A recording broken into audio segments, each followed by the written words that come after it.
Whoa, check it out, ladies and gentlemen. We are on the Minecraft Bedrock Edition beta 1.16.0.53. And of course, we're also on Windows 10. As you guys can see right here on the background. Now, this is very interesting. Is this supposed to be gray? I'm not sure. I loaded this up for the first time. I guess I've loaded this up before, but you know, the beta version anyways. But I've loaded this up before and I've never noticed it to be grayed out like it is here.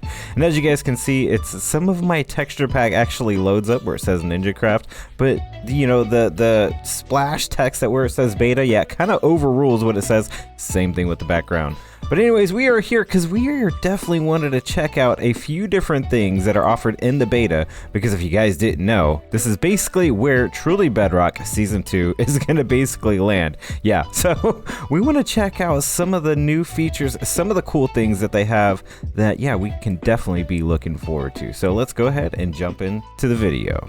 Now, as I've stated, and as which you guys can see from the title of the video, basically we're going to be taking a look at some of the mob spawning in the new upcoming update of Minecraft Bedrock Edition. And I tell you guys what, this is actually a pretty cool scene. Now, if we take a quick look around, you can see we have a desert, we got a plains biome, we've got a taiga biome not too far away from here. There's also a village, roofed forest. We have some mountains. We also have gravel mountains, a birch forest, a small ice ocean area, and yeah, like I said, the desert and the ravine. This is actually pretty cool. And if you guys are curious as to what the seed is, it is seed 378, which, yeah, like I said, I just kind of wanted to load up a regular world in the beta to kind of see how mob spawning and despawning systems are going to look, what it's going to look like, and kind of get a simulation of what it is in a, you know, world, new Minecraft world. So let me go ahead and get some things set up and then we'll cut right back into some testing. I'm gonna go ahead and let you guys know we do stream on Twitch every Tuesday and every Thursday from 10 a.m. to 12 p.m. Pacific Standard Time. So make sure you follow so you can actually watch and come and hang out while we're on a live stream checking out things on any other projects that I might have going on that are Bedrock related. Also, if you like this video, make sure you smash that like button, make sure you hit the bell and subscribe for more content like this. And if you would like me to do any more videos on some Bedrock quirks, make sure you leave some comments to let me know what kind of things that you would like to know and like to hear about. Then if you want to support for what it is that I do here on YouTube and on Twitch, you can also check out my Patreon page to gain some different perks. And now that I've gotten all my plugs in, let's jump back to the video. Now, as you guys can see, I've got a bunch of platforms here, kind of basically for mobs to spawn on, and in between each platform is a 3-block width. So like basically if we were going to spawn Enderman on a mob farm per se, they would be able to spawn over here in this area. And it starts basically right there at the bottom is Y150 all the way up to Y225. Now these slabs are only a 40 by 40 slab and spawning area, which is basically less than the spawning radius that's going to be around the player for the new beta. Now, obviously, I know that's not a big enough area, but instead of just seeing a drawn out kind of globe or a built globe, I wanted to kind of see the full extent, and this I figured would be the best way to get a visual on what basically we'd be looking at and how dense mobs will be. So we're basically going to go right over here in that little box that's right above my head, and right next to it basically I have a couple of command blocks that basically what happens when a mob spawns, it's going to place a block right where it stands, and then the mob will basically die. And then after the mob dies, that's basically it. It'll spawn some more. And then there's another one right here that is for night vision, and like I said, I'm going to have a switch or a lever that what I'm going to do is basically turn these on and or off, so that way when I'm sitting in the box, I will be able to get kind of, you know, an accurate reading of what, you know, I guess things are and where they are. So yeah, let me go ahead and get in this box. We're going to get everything set up and see what happens after about an hour's time of AFK. Well, kind of like just not necessarily AFK, but it's standing here. So we're going to go into game mode S so that way we can go into survival, and then we're gonna go to game rule, do mob spawning true, which should start to spawn mobs around us. Hopefully we should start to see things here. We can actually even set the time to night so that way we can actually try and see about getting some more spawns basically from the world. And I believe, yeah, that's probably the moon, the sun. I'm not sure. We should have nighttime. Yeah, there we go. We can see that it's night, but it's only night. It's not midnight. So let's go time set midnight. There we go. Now it's completely dark, and we'll turn this command block back on. And that will give us night vision so that way we can actually see if there's any mobs that are spawning around us, which it doesn't look like there is quite yet. Oh, here I was trying to figure out why the mobs were not spawning, and that's because I had it on peaceful. So let's go ahead and put this on hard, and we should start to see like regular mobs and zombies spawning and also kind of setting up the wool. So if we kind of let this run for a moment. And there is our first piece of red wool. Oops, I broke the glass. There's our first piece of red wool, which from there we can actually kind of see how it's working. And now we're just going to let this run for about an hour. All right, and after letting this run for about an hour, let's go ahead and turn off all this stuff. As you guys can see, there is a lot more spawns basically even on the center platform that we're on. So yeah, let's shut everything down and take a look at what we've got. All right, and right off the bat, you can definitely see a spherical shape because there's like a big hole right there. And if we come around to some of the other sides, yeah, it's pretty much all the way around how it has those kind of blank holes. Now, if you notice, I've also kind of noticed that there's like this empty area kind of sitting up right here, and it almost seems as if there's more spawns on one side of this than the other. So if we kind of look at this corner, you can see how there's like a bunch of empty spots right there, and on this one you can see how there's a bunch of empty spots on that side.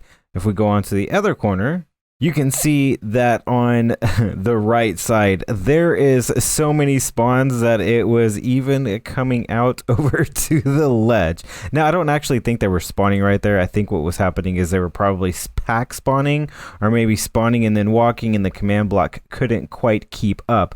But that goes to show that on basically one side of where we were standing, there's going to be a lot more mobs that spawn than there is on the other side. Yeah, there's a huge difference on the way these mobs are spawning. Okay, scratch that note. After removing the stone, I realized what was going on. And it's actually a good thing, and it's kind of a good thing that we have actually kind of tested it out like that in the first place. We actually can see now that mobs are spawning properly in the game like they should be, because if you guys know, we haven't had very good mob spawns. Now look, let's take a look at this.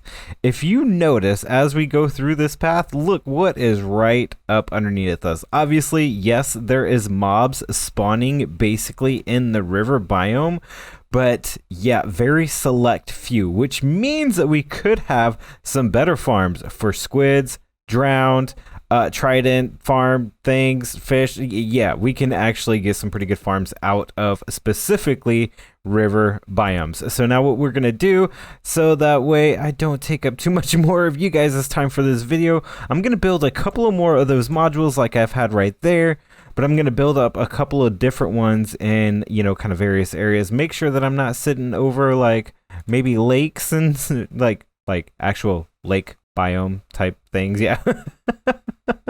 But I'm gonna make sure that this is kind of over a general area, and to kind of see what kind of spawns and what happens and what kind of mobs that we'll get in a platform kind of like this.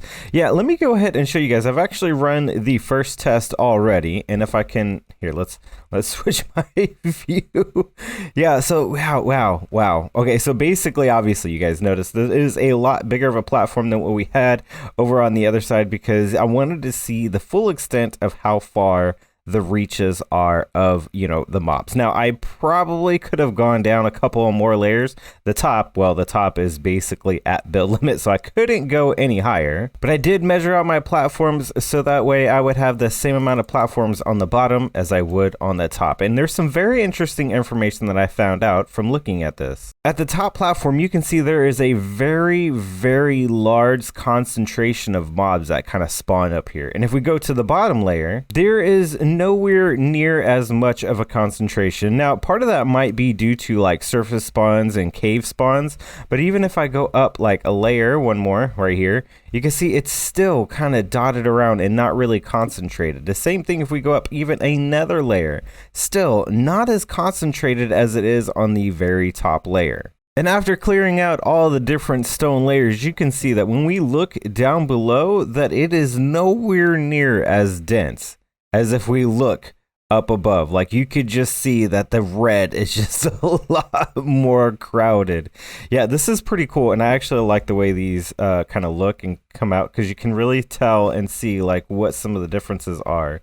You can really see that globe kind of get filled in, and you can see where it's more concentrated, like I said, at the top more than at the bottom. Wow, these things look really cool. But again, yeah, at the bottom of the globe, yeah, everything is just rather scattered. But when we go to the top, it is really dense and difficult to see all the way through, other than where the stone was, which is good to know, because when we go to build our mob farms, now we know it's actually builder to build them low and then have like the farming part up high, because yeah, like I said, you're gonna get more spawns and more mobs at the top than you would the bottom. But now that we've kind of done a density check of like all the mobs, we've kind of now done another test to see what mobs are spawning. Now, if you look, we have a bunch of different colors of wool, and that was basically to determine what mob was what. And those blocks can be basically identified right here, right where I was kind of AFK at, or kind of sitting at. Oh, I need to fly. So you can see we had zombies, bats, creepers, endermen, skeletons, slime, spiders, drowned, witch, and zombie villagers. Yeah, I kind of got this from a nether like mob spawning test that I've done, kind of when we first started getting the spherical mob spawning mechanics. Yeah, I did the same test once before. So yeah, I kind of grabbed all the information from there and then brought it over into this world. So if I go ahead and remove all of the stone, and we can see now some more definitive answers on what goes on with the mob spawning. If you guys noticed, right, I've got a couple of green blocks that are set up for mobs. We don't have any green blocks at all in the center, which is very interesting to note. And if we come all the way up to the top, you can see that there's a bunch of green right here only on the very top layer, which basically means that whatever mob it is for the green wool, they only spawn on the surface, which is good to know for a very specific mob farm if that's what you wanted to utilize. So if you wanted a zombie specific mob, they don't spawn in caves unless it's a actual mob spawner. That's very interesting to know. But we are getting a lot of creeper spawns in caves, which is good. We're also getting a bunch of skeleton spawns in caves, which is also good, and witch spawns in caves. Now, if you guys noticed, I have a zombie villager. There's none of those inside of this giant globe. We have drowned, which I have not seen a light blue wool anywhere inside this globe either. Nor endermen, nor bats. Now, I don't know if it's just because the bats only spawn at a certain Y level or not. I'm not 100% sure. I just wanted to kind of add the bats in there just in case, you know, we know if a bat spawned somewhere, you know, within this, I guess, cave globe type thing. But yeah, it looks like the majority of what we've gotten is creepers, skeletons, spiders, and witches. Now the witches aren't dotted around too much, but we are still getting some witch spawns, which is good because yeah, having some gunpowder from the witches and from the creepers is probably not a bad thing to have, because there is a lot of orange and red in this kind of globe. Yeah, of course we have the white too, but I mean the orange and the red just kind of seem to stand out the most. Now I have done quite a bit of testing and I've spent quite a bit of time doing it, and there is, like I said, a lot of information from what we've done today, and it's kind of good to know. So I'm gonna go ahead, I'm gonna throw these worlds down into a downloadable like link on my Discord if you guys want to know what that is. A link is going to be down in the description below. But without any further ado, ladies and gentlemen, I'm not going to take up too much of your time, so thank you all for watching, and without any further ado, I'll catch you guys all on the flip side.